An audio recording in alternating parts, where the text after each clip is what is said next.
10 দিনের লম্বা ছুটি শুরু হয়ে গেছে। এমন লম্বা ছুটিতে পরিবারের সঙ্গে ঈদের আনন্দ ভাগাভাগি করতে ঢাকা ছেড়েছেন ঘরমুখী লাখো মানুষ। এতে রাজধানী ঢাকা এখন ফাঁকা। আজ সকাল থেকে রাজধানীর বিভিন্ন এলাকায় ঘুরে দেখা গেছে সড়কে গণপরিবহন ছিল হাতে গোনা, ব্যক্তিগত গাড়ির সংখ্যাও ছিল কম।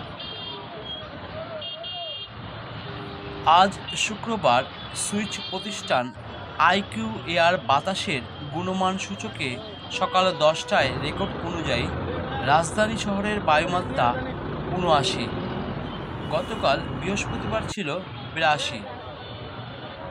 গতকাল দূষিত বাতাসের শহরের তালিকায় ২১তম স্থান ছিল ঢাকার।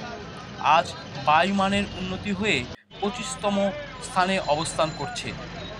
ফাঁকা ঢাকায় এখন ঘুরতে বেড়ানো খুবই আনন্দের, কিন্তু নিরাপত্তার কথা চিন্তা করে সাবধানে বের হতে হবে।